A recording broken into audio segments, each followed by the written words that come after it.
అందరికీ నమస్కారం. నా పేరు Anil Kumar Yadav Deshmukh. Welcome to our YouTube channel. చాలా కాలం తర్వాత అంబటి రాంబాబు గారు ప్రెస్ ముందుకు వచ్చి మాట్లాడడం జరుగుతుంది. ఒకసారి మన గంట రాంబాబు గారికి ఏం మాట్లాడతారనేది డిస్ప్లే చేసుకుంటూ చూద్దాం. చాలా మందికి తెలియని కొత్త విషయాలు ఏదో ఈ మధ్యకాలంలో ఆయన కనిపెట్టాడని చెప్పి మాట్లాడుతూ ఉన్నాడు. ఆ కొత్త విషయాలు ఏంటో మనం కూడా చూద్దాం రండి. చంద్రబాబు నాయుడు గారు కాంగ్రెస్ పార్టీతో హాట్ లైన్ లో ఉంటారు, బీజేపీతోనేమో పొత్తుగట్టి ఉంటారు. మనసులోనేమో మోసం, ముసుగులోనేమో కాంగ్రెస్, ప్రస్తుతానికి బహిరంగంగా భారతీయ జనతా పార్టీ. అద్భుతమైనటువంటి ఒక విచిత్రమైనటువంటి మోసపూరితమైనటువంటి నాటకం ఆడుతున్నారు నారా చంద్రబాబు నాయుడు గారు. ఇందులో నాటకం ఏముందిరా, ఇది ప్రతి ఒక్కరికి చాలా పిచ్చ క్లారిటీగా క్వాలిటీలో సిబిఎన్ గారు బొమ్మ వేసి చూపెట్టిల్లు. ఆల్రెడీ సిబిఎన్ గారు గెలిచింది 2024లో కాదు, 2023లోనే అతను గెలిచిండు. ఎట్టాగో తెలుసా, ఆయనని పదే పొలిటికల్గా కామెంట్ చేసిన కేసీఆర్ని అతని అనుచరుడు అనుకోవచ్చు, లేకపోతే అతని బంధువు అనొచ్చు, లేకపోతే అతని సోదరుడు అనొచ్చు. అలాంటి సోదరుడైనటువంటి రేవంత్ రెడ్డిని కేసీఆర్ మీద నిలబెట్టి ఏంది తెలంగాణ గడ్డ పైన కేసీఆర్ని లేవకుండా పడుకోబెట్టింది ఎవర్రా?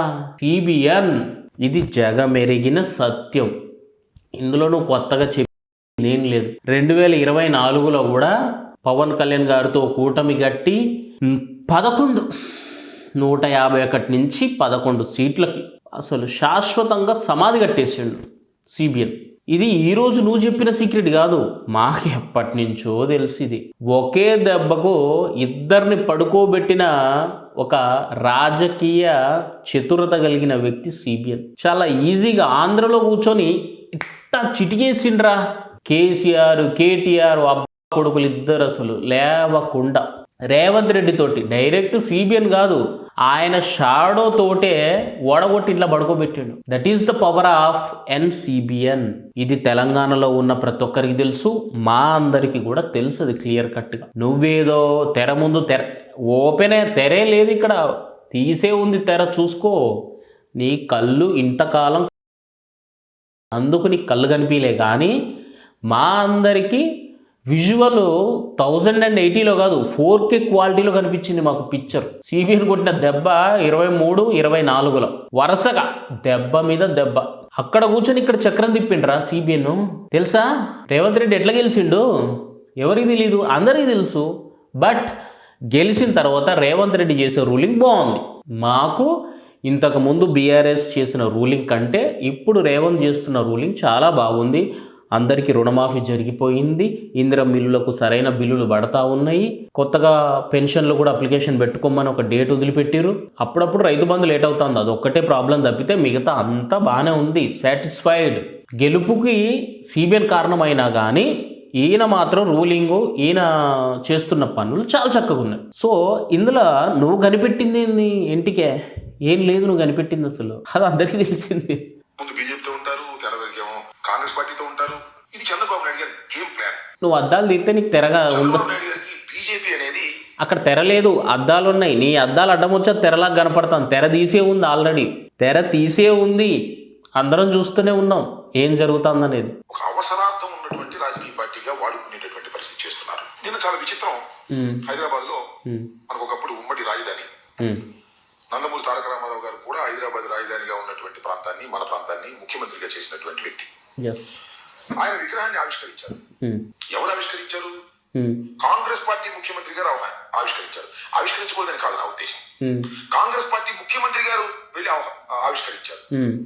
కాంగ్రెస్ పార్టీకి వ్యతిరేకంగా పెట్టినటువంటి రాజకీయ పార్టీ అని ఎన్టీ రామారావు గారు చెప్పారు. నిన్న మహానాడులో కూడా చంద్రబాబు నాయుడు గారు దాన్ని ఓదరగొట్టారు. ఇవాళ రేవంత్ రెడ్డి గారు వెళ్ళి దాన్ని ఓపెన్ చేస్తే అద్భుతమైన మాటలు చెప్తే తెలుగుదేశం జెండాలు కూర్చుని అందరూ స్వాగతం పలికారు. చిత్రం చూశారుగా. సినిమా నీకు అర్థం కాల, పిక్చర్ నీకు అర్థం కాలేదు అంబటి.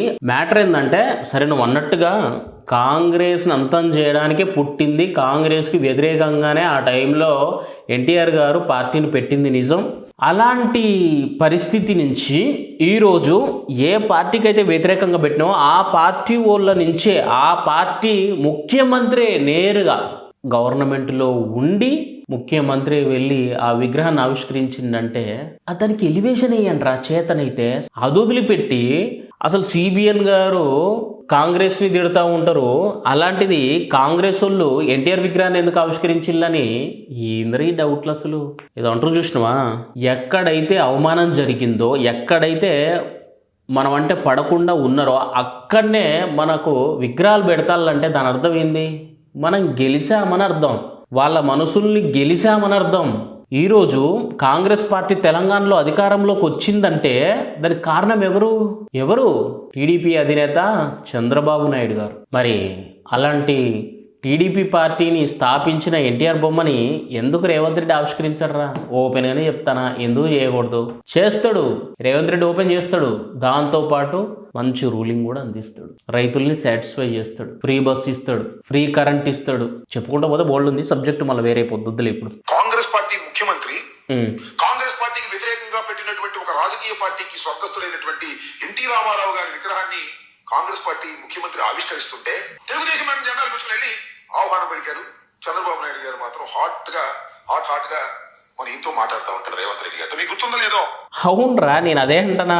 ఇప్పుడు ఒకటి, పవన్ కళ్యాణ్ గారు మోడీ గారితో విభేదించింది, కానీ అదే మోడీ పవన్ కళ్యాణ్ని ఏ పవన్ కళ్యాణ్ నై రే, ఏ ఆంధీ హే, ఏ తూఫాన్ హే అన్నాడు.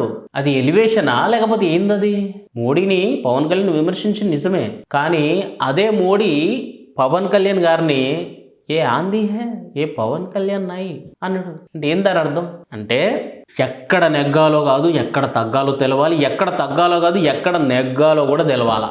హైదరాబాదులో కేసీఆర్ మీటింగులు పెట్టినప్పుడు టీడీపీని, ఆంధ్ర జనాల్ని, ఇది యాజ్ ఎ తెలంగాణ సిటిజన్గా నేను ఈ మాట చెప్పొద్దు, కానీ కేసీఆర్ తెలంగాణ నుంచి చంద్రబాబు నాయుడిని నోటుకొచ్చిన బూతులు తిట్టి, ఎన్టీఆర్ గారిని నోటుకొచ్చిన బూతులు తిట్టి, అదే పార్టీలో జాయిన్ అయ్యి పేరు సంపాదించుకొని ప్రత్యేక తెలంగాణ ఏర్పాటైన తర్వాత, వైఎస్ఆర్ చచ్చిపోయిన తర్వాత అవకాశం వచ్చి రావడానికి కోసం అని చెప్పి అన్నం పెట్టినోడికి సున్నం పెట్టిన ఈ కేసీఆర్ అధికారంలోకి వచ్చిన తర్వాత సిబిఎన్ని ఏ రకంగా తిట్టిండో మీ అందరికీ తెలుసు కదా, ఆంధ్ర జనాలను ఏ రకంగా తిట్టిండో మీకు తెలుసు కదా.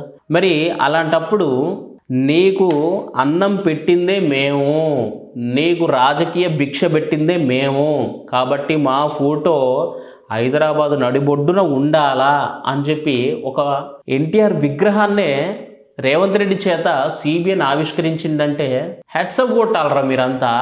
ఒక ఆంధ్ర బిడ్డగా నువ్వు హ్యాట్సప్ చెప్పాలరా సంజన సుకన్య. కానీ నువ్వేం చెప్తావు?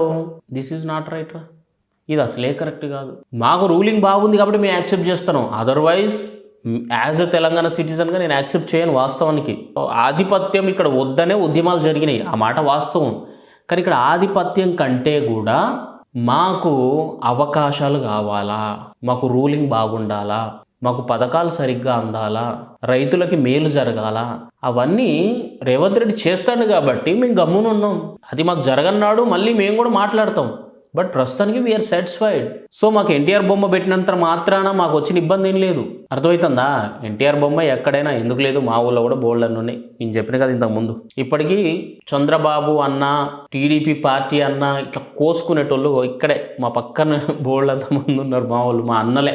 ఇప్పటికీ నాతో అంటారు వాళ్ళంతా, తమ్ముడా అక్కడ పవన్ కళ్యాణ్ చంద్రబాబు కలిసింది కాబట్టి ఇక్కడ నువ్వు జనసేన గారా, నువ్వు మాతోటి కలవాలరా అని చెప్పి అంటారు నన్ను. తెలుసా, మనం కలిసి రూల్ చేద్దాంరా అంటారు. నీకు చేతగాంది, నువ్వు చెయ్యలేనిది, నీ జీవిత కాలంలో నువ్వు పొందలేనిది సిబిఎన్ గారు పదే పదే చేస్తున్నారు, పదే పదే సాధిస్తున్నారు, పదే పదే ఆయన కళని నెరవేర్చుతున్నారని చెప్పి చేతనైతే ఆయన చేసిన ఆ పనికి ఒక ఎన్టీఆర్ గారి విగ్రహం వచ్చినందుకు సంతోషపడు, ఒక ఆంధ్ర బిడ్డగా సంతోషపడు.